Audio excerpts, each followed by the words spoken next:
100번을 보고 아마 200번을 볼 수도 있겠죠.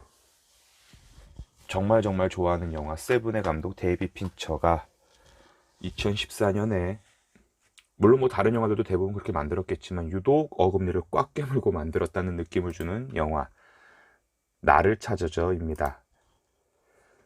목이 짧아 슬픈 짐승, 아니 목이 짧아 슬픈 배우 벤 애플렉이 남자 주인공으로 나오고요.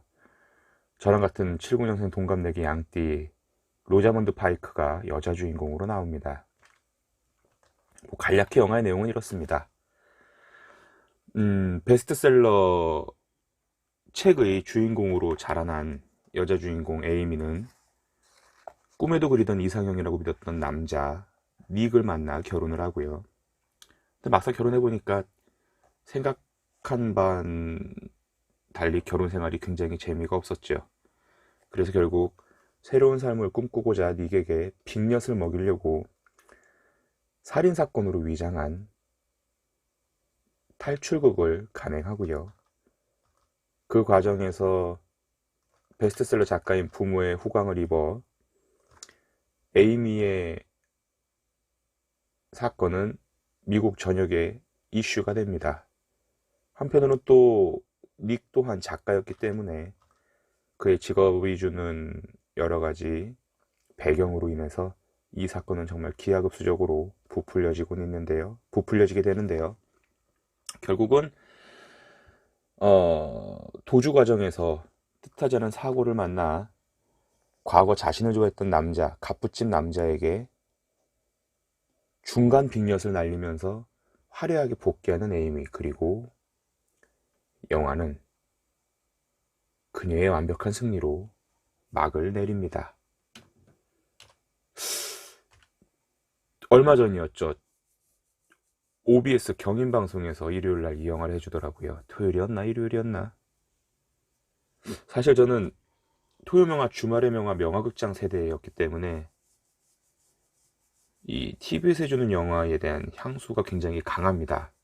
뭐 지금 친구들은 뭐 넷플릭스나 여러 가지 컨텐츠가 플랫폼을 통해서 영화를 보고, 물론 뭐 어둠의 경로나 극장, DVD 여러 가지 매체가 있긴 하지만 사실 우리 잘할 때만 해도, 저 잘할 때만 해도 안방에서 영화를 본다는 개념은 사실 쉽지가 않았어요. 오죽하면 안방극장이라는 말도 있었고, 토요일날 9시 50분이면 7번에서 토요명화가 했고, 그리고 일요일날 10시면 9번에서 명화극장이 했고, 아마 일요일날 10시 반이었나 11번에서 이제 주말의 명화가 했습니다.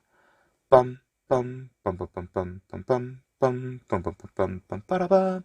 뭐 인트로 사운드 아시는 분들은 다 이제 아재죠. 노인들이고. 그래서 그때는 일주일에 딱 3편 그 외화를 보는 그 즐거움과 설레임 어마어마했습니다.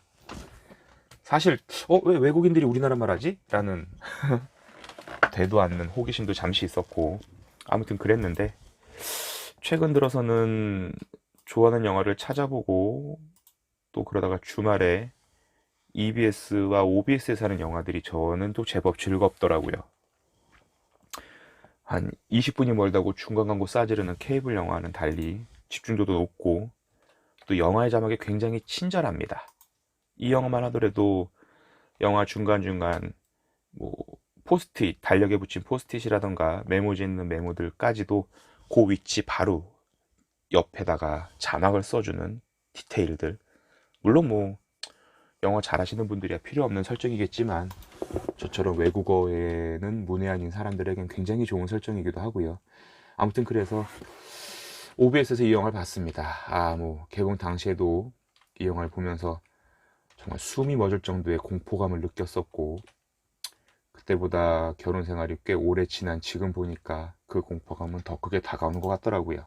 물론 뭐 제 아내가 극중 에이미가 보이는 그런 성향의 여자는 절대 아니지만, 결혼이라는 이 해프닝에 가까운 제도, 그리고 우리가 그 제도를 지내오면서 맞이해야 되는 거의 거스를 수 없는 면면들이 이 영화에는 적나라하게 드러납니다.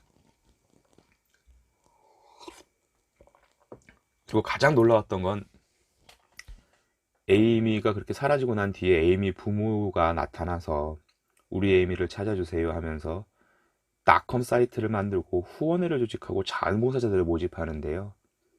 진짜 웃긴 건 인근에 있는 사람들이 그 퍼포먼스에 굉장히 적극적으로 능동적으로 참여를 한다는 거죠. 가슴에는 에이미 얼굴 있는 배지를 부착하고 다 같이 수풀도 뒤지고 동네 깊이가 얕은 강도 뒤지고 뭐 그런 주접들을 부립니다. 아, 영화를 이렇게 보는데 참 그런 것 같아요. 영화라는 장르가 물론 뭐 모든 예술 장르가 그렇지만 그 예술 작품을 즐기는 시점에 즐기는 사람이 처해 있는 환경 혹은 어떤 주변의 이슈들로 인해서 전혀 색다르게 작품이 해석될 수 있구나라는 걸 저는 굉장히 크게 느꼈어요. 뭐 최근 근래 한 달쯤 됐죠. 이제 벌써 그 음주한 상태로 한강에 아쉽게도 죽음을 맞이한 어떤 학생이 있었고 여러 가지 난무하는 설들, 추측들, 우리 방구석 코난들, 블라블라블라. 급기야 지난주에는 그것이 알고 싶다에서 그 에피소드를 다루기도 했었고 오늘 또 그 죽은 학생의 아버지께 사과를 했었나 아무튼 뭐 그랬다고 하는데 아, 이 영화를 보니까 근래 된 그 사건이 굉장히 신기할 정도로 재해석이 되고 또 이 영화 역시 달리 보이더라고요. 온라인, 인터넷, 네트워크, SNS, 사람들의 관심.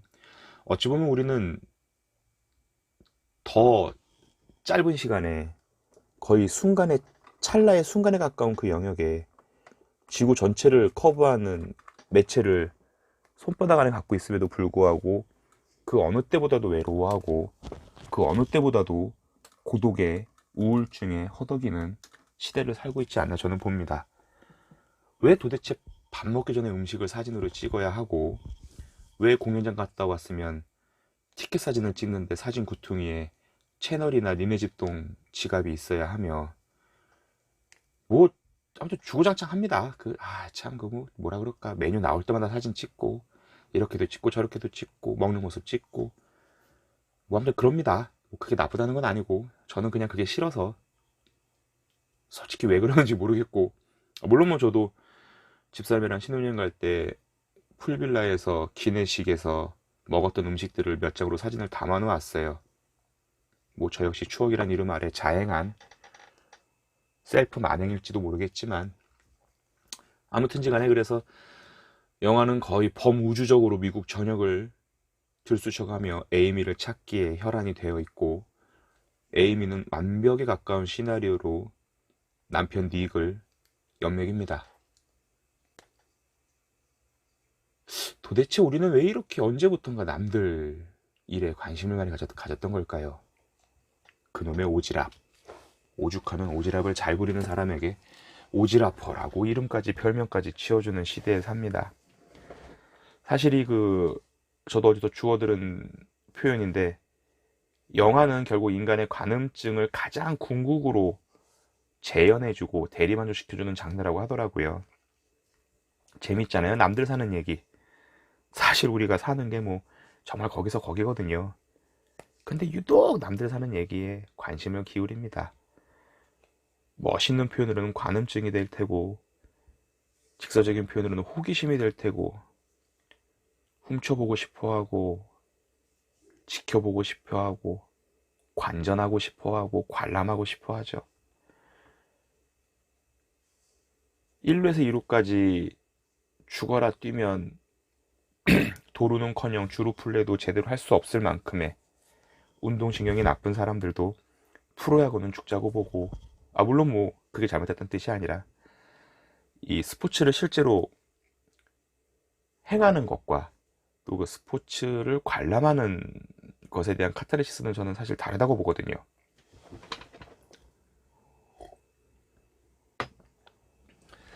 그런데 그렇게 우리는 드라마, 시트콤, 영화 등을 통해서 남의 사는 모습을 그렇게 훔쳐보고 또 즐깁니다. 역시 뭐 그게 나쁘다는 건 아니에요. 사실 뭐 화가가 그린 미술 작품도 그 화가의 마음속, 영혼, 어떤 작가적 가치관을 들여다보는 행위이기도 하고 문학도 마찬가지입니다. 그런데 이 정말 장롱에나 있고 셔터 한번 누르려면은 부모님께 허락받아야 될 시절에 필름 카메라 냈던 시절과는 달리 지금은 누구나 손아귀에 카메라가 있고 화질도 더럽게 좋고 뭐 렌즈가 너댓게 달리는 카메라도 있고 스마트폰이죠. 동영상도 거의 FHD급으로 촬영이 됩니다. 사실 그 얼마 전에 유키존도 블록을 보는데 법의학자 분이 나와서 그런 얘기를 하더라고요. 우리나라의 연쇄살인범이 마지막으로 검거된 게 2010년, 2008년, 한 10년, 11년, 2년 됐는데 사실 지금도 연쇄살인자가 없는 건 아니다. 다만 연쇄적으로 살인을 하기 전에 검거가 될 뿐이다. 집만 나가보세요. 아파트 사시는 분들은 뭐 이미 엘리베이터부터 CCTV에 노출이 되고 저처럼 다세대 주택에 사는 사람들도 바로 골목만 나가면은 대가리 위에 하늘에 UFO 떠 있는 것처럼 360도로 풀커버하는 CCTV가 등장을 합니다. 거리에 주차되어 있는 많은 차들의 블랙박스, 앞가지를 촬영하고 차량의 양옆까지 촬영하는 시대에 도달했습니다. 나쁜 짓을 하기 싫어서가 아니라 하고 싶어도 할 수가 없는 상황에 다다른 거죠. 왜 오죽하면 은행 강도들을 검거율이 또 그렇게 높지 않습니까? 굳이 은행을 왜 텁니까? 아무튼 그래서 저는 이렇게 보니까 나를 찾아줘가 지금 현재 우리나라 이 시점, 이 드라마틱한 거의 경악에 금치 못할 이슈가 터진 현 시점에서 보여주는 작품적인 의미는 아내는 남편에게 나를 찾으라고 퍼포먼스를 저질렀고 아마 그 퍼포먼스 이후에 벌어지는 일련의 사태들에 대해서 충분히 짐작을 했을 겁니다. 허나 이 남편 닉은 그 정도까지 짐작 못한 눈치였고요. 하지만 아무리 그렇게 호들갑스럽게 사람들이 떠들고 매체가 카메라가 마이크가 이들에게 집중을 할지언정 이들이 사건을 마무리 짓는 건 결국 단 둘 사이에서 이루어집니다. 충격이 가까웠죠. 아내가 다시 돌아왔고 파편난 조각들이 마치 파편나기 이전의 것과 같이 온전하게 붙어있는 것과 같은 느낌을 주는 그 평온함에 가까운 일상. 닉이 누드 차림으로 욕실에 샤워부스 안에 들어가니까 에이미가 다짜고짜 옷을 벗고 뒤따라갑니다. 그리고 샤워 호스에 물을 틀고 닉에게 말을 하죠. 어디에도 녹음기는 없을 거야 하고서 고백하듯 독백하듯 자신의 의지를 닉에게 심어줍니다. 화려한 옷은 사실 우리가 결국은 계급사회에 산다는 걸 반증하는 도구입니다. 회장 아들도 어디 사장님도 그지같이 옷 입고 탑골공원에 있으면 그지 새끼 되는 거고요. 그지 새끼도 뻔지르르하게 옷 입고 어딘가 가면 남들의 시선을 받을지도 모르고요. 경비원이 경비원 옷을 입었기 때문에 경비원 취급을 당하는 거죠. 뭐 얼마 전에 주차하라고 차 빼라 그랬다고 욕설을 퍼부은 아줌마인가 아저씨인가 그 경비원 아저씨 너무 불쌍합니다. 학생들은 또 학생답게 옷을 입어야 되는데 교복은 짧아지고 바지폭도 좁아들고 이상하게 옷을 입으니까 또 단정해 보이지 않습니다. 어떤 개개인의 자율, 어떤 패션의 철학, 의상으로서 자기의 개성을 표현하는 건 나쁜 일은 아닙니다만 또 우리가 때와 장소 그리고 시기에 어울리는 시의적절한 퍼포먼스도 분명히 상식적인 선에서 존재하니까요. 아무튼 그렇게 화려한 스포트라이트, 지역방송, 전국방송을 넘나들며 벌어졌던 닉과 에이미의 해프닝은 아무것도 입지 않은 채 샤워부스 안에서 그 둘 사이에 매듭을 짓는 걸로 마무리하죠. 뭐 이 영화는 사실 뭐 영화적 측면으로 가미제가 나불거릴 정도의 디테일들, 그 이상의 것들을 품고는 있습니다. 요소 제법 그럴싸한 장면들은 역시 데이비 핀처구나라는 감탄도 주는데요. 또 길어지니까 살짝 또 밀도가 낮아지네요. 정리해 보겠습니다. 굉장히 무서운 영화고요. 정말 여자가 하늘 품으면 온유월에도 서리가 내린다. 그냥 온유월에도 미사일이 떨어진다. 한여름에도 눈이 내릴 정도로 무섭다. 사실 저는 이 영화를 본 개인적인 소감입니다. 그리고 중요한 건 부부 사이에 신뢰가 존재하지 않는다면 더 이상 그들은 부부로 지내기에 쉽지만은 않다. 가장 중요한 부분이겠죠. 서로를 믿고 의지해야 할 것입니다. 그리고 서로에게 믿음을 주기 위해서 더 많은 노력을 해야 할 것입니다.